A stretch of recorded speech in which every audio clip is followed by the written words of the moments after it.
The school bus screeched to a halt as three black SUVs blocked the road ahead. Inside, 40 children started screaming, but the 65-year-old driver didn't panic. He simply reached under his seat, pulled out an old radio and said 4 words that would save every life on that bus. What the kidnappers didn't know was that this wasn't just any bus driver. Welcome to Real Security Stories, where we uncover the extraordinary moments when ordinary people become heroes. Before we dive into this incredible story of courage and quick thinking, tell me in the comments, where are you watching from today? And if you believe that experience and wisdom can triumph over chaos, hit that subscribe button. These stories need to be heard. Frank Morrison had driven the same route for Westfield Elementary for exactly 47 days. Not that he was counting, but precision had become second nature during his 30 years as a police detective before retirement. At 65, with silver hair and hands that had seen everything from domestic disputes to high-stakes drug busts, Frank had thought his days of real danger were behind him. The yellow school bus was his sanctuary now, filled with the innocent chatter of children, the smell of crayon boxes and lunch bags, and the simple satisfaction of getting kids safely to and from school. Every morning at 7:15 a.m., he'd start his route through the quiet suburban streets of Westfield, Massachusetts. Every afternoon at 3:30 p.m., he'd reverse the journey. Frank never talked about his police days with the children. To them, he was just Frank, the patient driver who knew every pothole on Maple Street, and always had a kind word when someone was having a rough day. What they didn't know was that those same instincts that had kept him alive through 3 decades of law enforcement were still there, quietly observing, constantly assessing. On that Tuesday afternoon in October, something felt different from the moment he pulled away from the school. It wasn't anything he could put his finger on, just a subtle wrongness in the air that made the hair on the back of his neck stand up. 27 years of police work had taught him to trust that feeling. The bus was fuller than usual that day. 2 of the other drivers had called in sick, so Frank was carrying 40 children instead of his usual 28. The extra noise should have been chaotic, but Frank found their energy oddly comforting. 8-year-old Sarah Chen was telling anyone who would listen about her science project Volcano. 12-year-old Marcus Williams was quietly helping a younger boy with his math homework. These were good kids from good families, and Frank took his responsibility for their safety seriously. The first 3 stops went normally. Frank dropped off clusters of children at their designated corners, watching in his mirrors until each one was safely in their front door or met by a waiting parent. It was a routine he'd perfected over more than 2 years, but today his eyes lingered a little longer on the rearview mirror, scanning for anything out of place. As they approached Hillcrest Drive, the 4th stop on his route, Frank noticed a dark blue sedan that had been behind them for the last 6 blocks. In his police days, he would have called it shadowing behavior. The car maintained perfect distance, never getting too close, never falling too far behind. When Frank took the left turn onto Hillcrest, the sedan followed. Frank's hands tightened slightly on the steering wheel, but his voice remained calm as he called out the next stop. Hillcrest and Pine, coming up. Tommy, Melissa, and Jake, this is your stop. The 3 children gathered their backpacks and moved toward the front of the bus. Frank opened the door and watched as they safely reached the sidewalk. But as he prepared to close the door and continue the route, he saw something that made his blood run cold. 3 black SUVs were positioned strategically ahead, 2 blocking the road completely, 1 positioned to cut off any retreat. They weren't parked. They were positioned, and from his years of tactical training, Frank recognized the formation immediately. This was an ambush. The children sensed something was wrong before they understood what was happening. The happy chatter began to die down as Frank brought the bus to a controlled stop about 50 yards from the roadblock. 40 pairs of young eyes turned toward the front of the bus, confusion replacing the easy joy of moments before. "Mr. Frank?" Sarah Chen's voice was small and uncertain. "Why did we stop?" Frank's mind was already shifting into the tactical mode that had served him through countless dangerous situations. But this time was different. This time he wasn't protecting evidence or pursuing criminals. He was protecting 40 innocent children whose biggest worry 5 minutes ago had been whether they'd have time to play outside before dinner. He reached under his seat with practiced calm and retrieved something that none of the children had ever seen before. An old police radio that he'd kept active on the emergency frequencies. His movements were deliberate, unhurried, designed to project calm even as his heart rate began to climb. The radio crackled to life as Frank switched it on. In a voice that remained steady despite the adrenaline coursing through his veins, he spoke 4 words that would begin a rescue operation none of these children would ever forget. Code red. Bus endangered. What the men in the black SUVs didn't know, what they couldn't have known, was that Frank Morrison wasn't just a school bus driver. He wasn't even just a retired police detective. For 15 of his 30 years on the force, Frank had been part of the department's crisis response team, specializing in hostage situations and tactical operations involving children. He had trained for scenarios exactly like this one. The radio call he'd just made wasn't going to a standard dispatch center.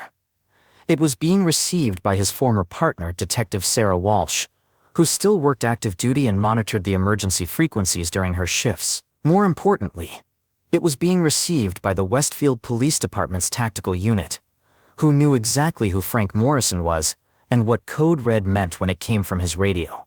But Frank also knew that help was at least 8 minutes away, probably longer. 8 minutes was an eternity when you were facing unknown threats with 40 children depending on you for their safety. He would have to buy that time, and he would have to do it without escalating a situation that could turn deadly in seconds. The first SUV's doors opened, and 3 men stepped out. They weren't displaying weapons, but their body language and positioning told Frank everything he needed to know. These weren't desperate amateurs.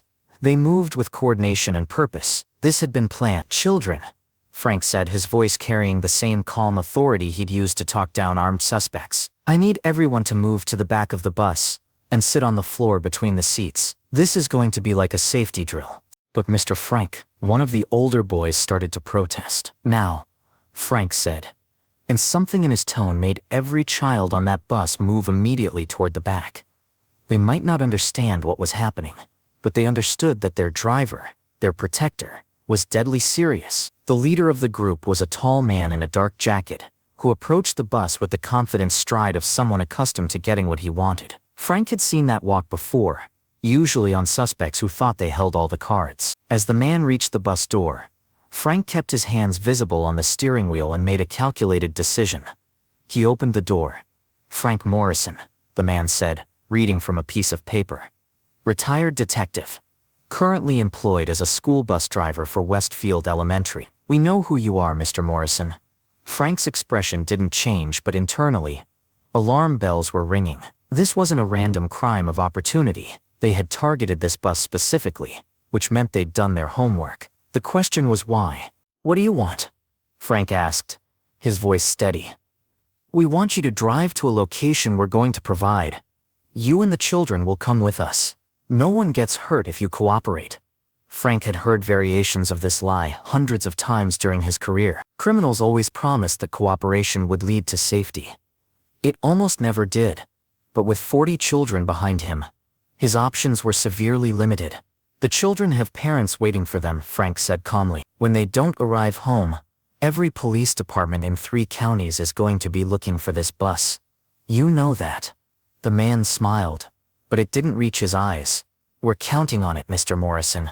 You see, those parents, some of them work in positions that might be very motivated to negotiate for their children's safety. Frank felt a chill that had nothing to do with the October weather. This wasn't just a kidnapping. It was a targeted operation designed to leverage the children as bargaining chip, which meant these men had researched not just him, but the families on his route. They knew exactly which children they were taking. Behind him, Frank could hear quiet crying and whispered conversations as the children tried to understand what was happening.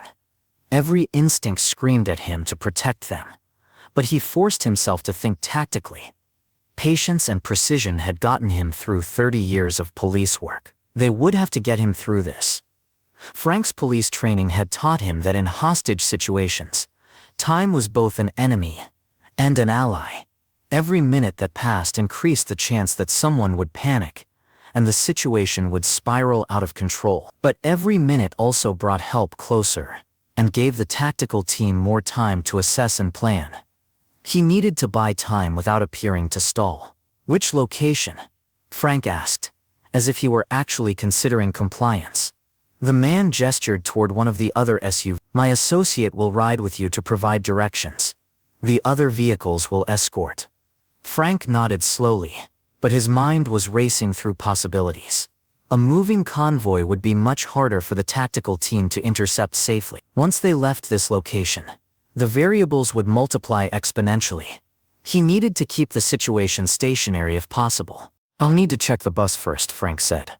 "Safety protocol. With this many children, I need to make sure everyone's secured properly for transport." It was a delaying tactic, but a reasonable one. The man looked impatient but nodded. 2 minutes. Frank stood and turned toward the back of the bus. 40 pairs of frightened eyes looked up at him from between the seats where they were crouched. The oldest children, the 5th and 6th graders, were clearly terrified but trying to stay brave for the younger one. The kindergartners and 1st graders didn't fully understand what was happening, but they knew something was very wrong. Frank knelt down so he was at their eye level. When he spoke, his voice was quiet but carried complete authority. "I need everyone to listen very carefully. Some people want us to go somewhere with them, but help is coming. I'm going to keep you all safe, but I need you to trust me and do exactly what I say. Can you do that?" 40 small heads nodded in unison. "If I tell you to get down, you get down immediately. If I tell you to stay quiet, you stay quiet. If I tell you to move, you move fast. Understand?" More nods. Frank reached into his jacket pocket and pulled out his cell phone. Under the pretense of checking something, he quickly activated an emergency app that would broadcast his GPS location to the police tactical unit. It was a small thing, but in a situation like this, small advantages could mean the difference between life and death. As Frank moved back toward the front of the bus, he heard something that changed everything: the distant sound of sirens. They were still far away, probably at least 5 minutes out, but the men outside heard them too. Frank watched as the leader's expression shifted from confident control to urgent concern. "Time to go," the man said, his voice now carrying an edge of stress. Now, but Frank had been waiting for this moment. The moment when the criminals' plan began to unravel and their desperation made them dangerous. This was when his experience mattered most. "There's a problem," Frank said calmly. "What problem?" "The bus won't start." It was a lie, but a calculated one. Frank's hand was resting near the ignition, ready to demonstrate if necessary. He was gambling that the men outside wouldn't have enough mechanical knowledge to quickly diagnose a bus ignition system. The leader's patience finally snapped. "Get it started. Now." "It's been having electrical problems all week," Frank continued, his voice maddeningly calm. "Sometimes it takes several tries. Sometimes we have to wait 10 or 15 minutes and try again."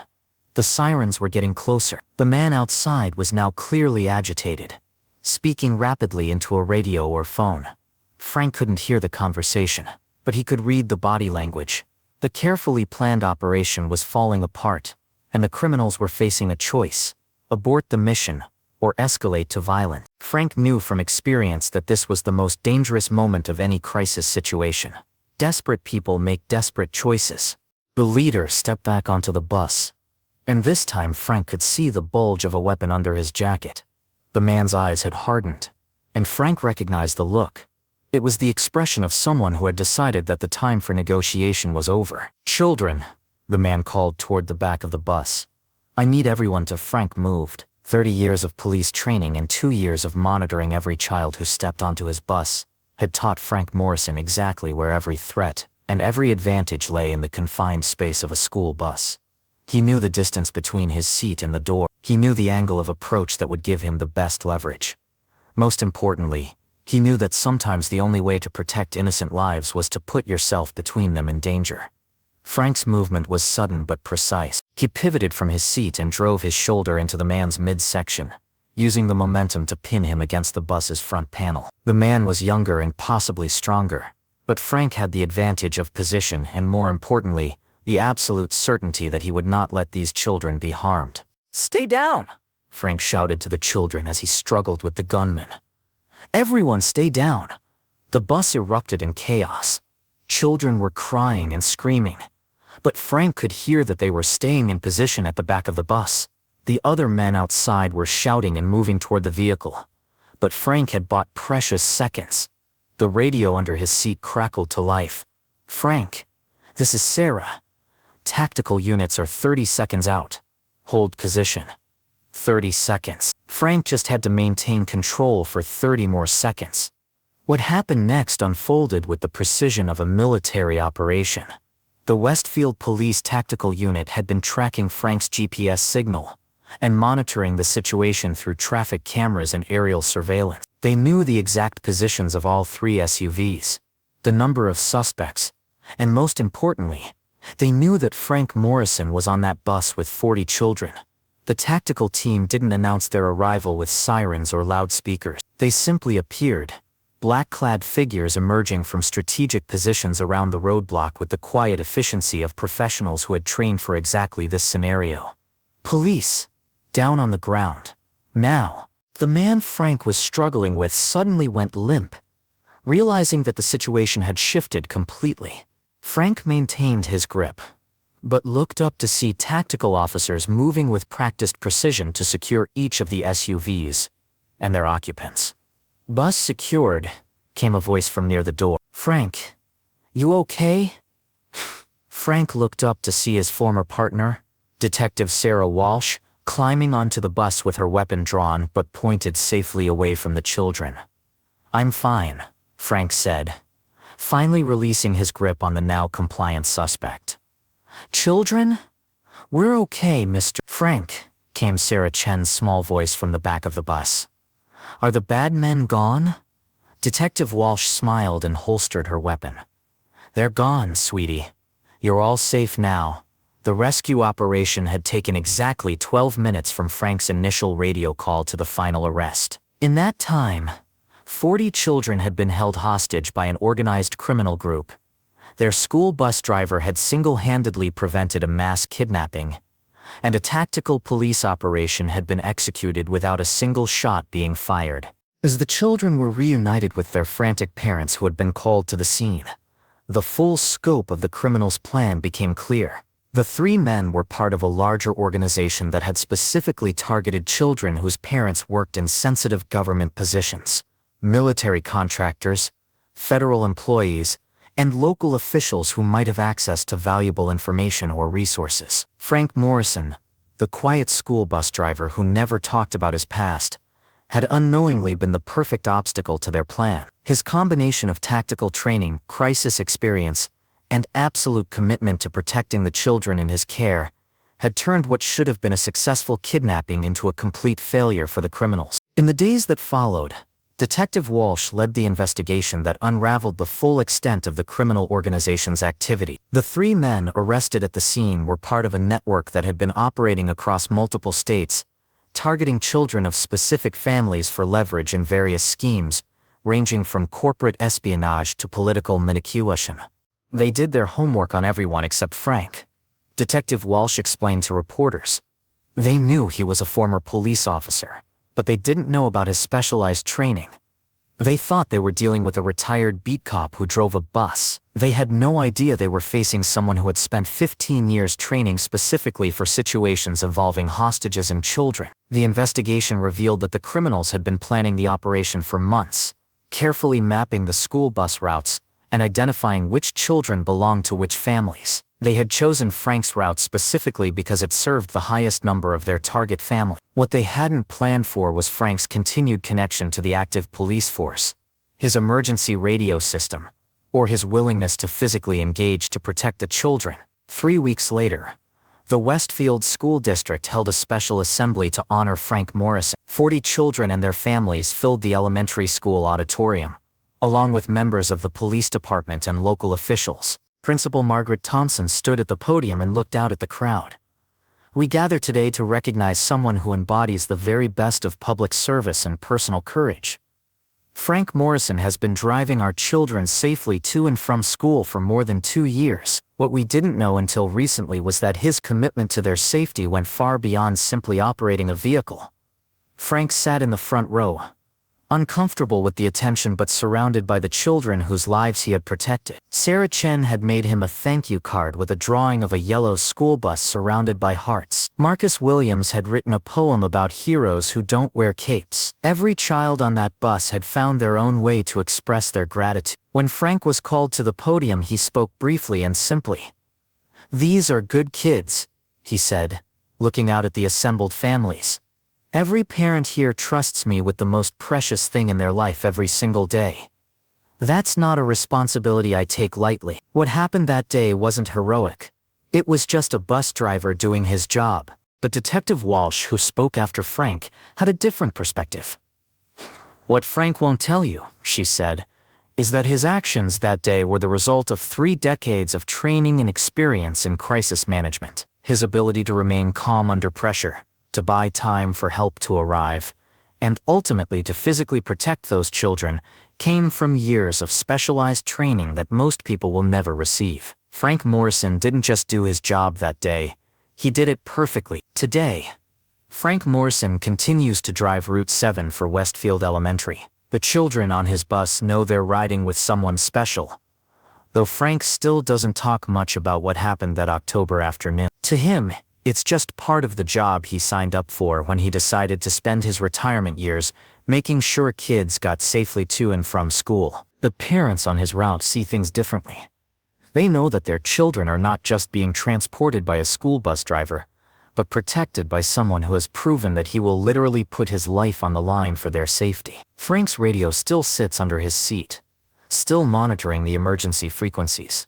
His GPS app is still active, still ready to broadcast his location to the tactical team if needed. Because while Frank Morrison is officially retired from police work, his commitment to protecting innocent lives never retired at all. The October incident became a case study at the police academy, used to train new officers in crisis management and the importance of community connection. Frank's ability to maintain tactical awareness while building trust with the children, his use of available technology to coordinate with active law enforcement, and his split-second decision to physically engage when necessary became a template for how to handle similar situations.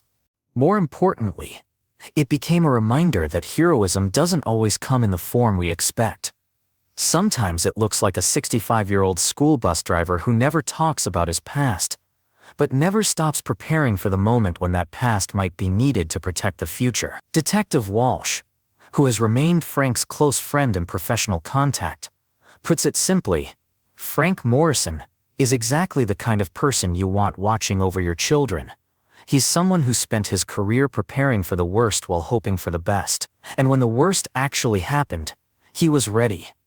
As Frank completed his route that Tuesday afternoon in October, after the arrest had been made and the children safely returned to their families, he returned to the school to park bus 20. The vehicle that had been the site of a dramatic rescue operation just hours earlier was once again simply a yellow school bus, waiting for the next day's routine of picking up children and getting them safely where they needed to go. Frank performed his standard end-of-day inspection, checking the emergency exits, testing the radio, and ensuring everything was ready for the next morning.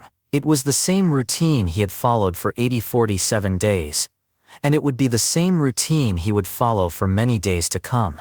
Because Frank Morrison understood something that the criminals who tried to harm his children never could. True strength isn't about carrying weapons or making threats. It's about being prepared, staying calm, and never forgetting that some things are worth protecting no matter what the cost. The school bus door closed with the same pneumatic hiss it made every day. Route 7 was complete. 40 children were safe at home with their families. And tomorrow morning at 7:15 a.m., Frank Morrison would start the whole route over again, ready to face whatever challenges might come. After all, he had a job to do. Sometimes the most extraordinary heroes are hiding in the most ordinary places.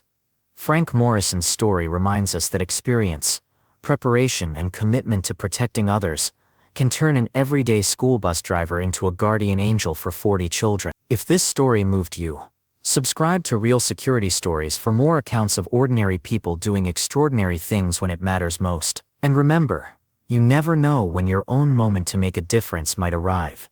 Where are you watching from today? Share your thoughts in the comments below, and let us know if you've ever met someone like Frank Morrison, a quiet hero whose past prepared them for an unexpected moment of crisis.